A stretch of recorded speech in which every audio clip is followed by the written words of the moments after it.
We're tired of leftists abusing their power and their positions.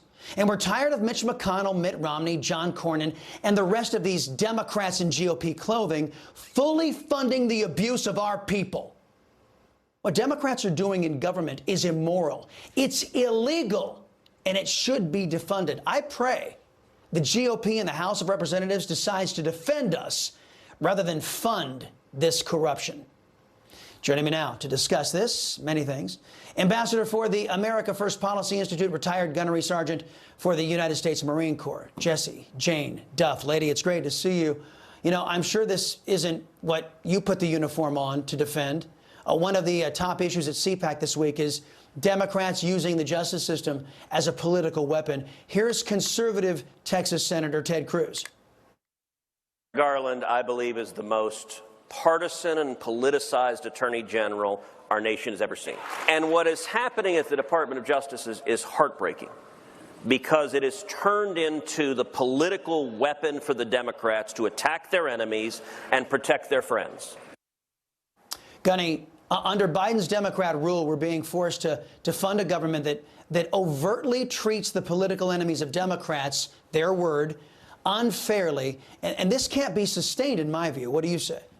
You're 100% right. And listening to Ted Cruz is inspirational that somebody is saying the quiet part out loud. Merrick Garland, who almost could have become a Supreme Court justice, thank goodness that that did not happen. Because for him to sit on the sidelines while Supreme Court justices are having protesters outside of their homes on a regular basis, this wasn't a one-time experience, when their children are home. And for him to say, I cannot prosecute because the marshals did not make any arrests. Well, I dare to challenge you, General. Why did not you encourage the marshals to enforce the law? Because the law was not enforced, that they should not be intimidated outside of their homes.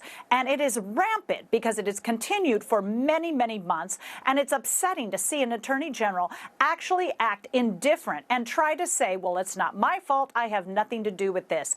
Embarrassing to know that our Justice Department has turned to this flavor. Yeah, you know what? I got to say, the idea that the Justice Department would, and Democrats, as you know, are pro-criminal, to unleash these criminals on us, and the Justice Department says, well, if you attack a conservative, we really don't give a dang. If you attack a person of faith, we really don't give a dang. I never thought I'd see this level of depravity in our own government.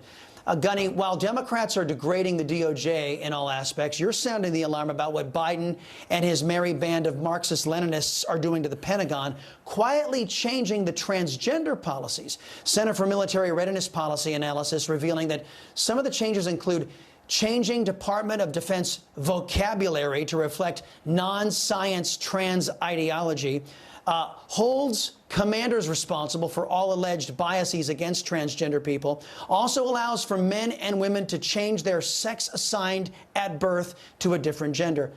Does any of this contribute, in your view, Gunny, to military readiness?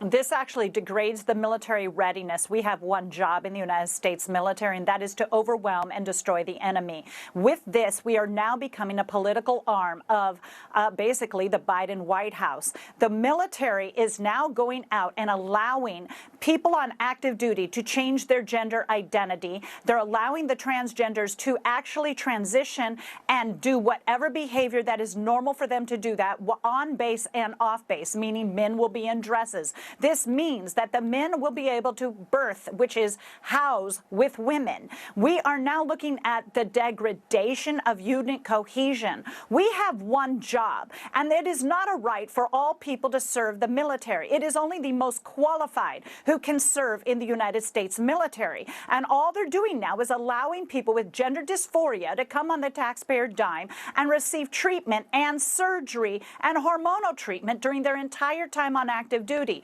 Well, what about those who cannot get LASIK surgery? Yes, you cannot get LASIK surgery paid for by taxpayers on active duty. What about those that need gastric bypass surgery? What about those with high blood pressure who are not allowed to join? So why is it this special group is being allowed to join with medical provisions? We are not a medical organization. Well, now, if you have, yes, civilian organizations can handle their policies differently, but the military is very exclusive. If you are too tall, too fat, too short, too If you cannot pass and graduate high school, you cannot join.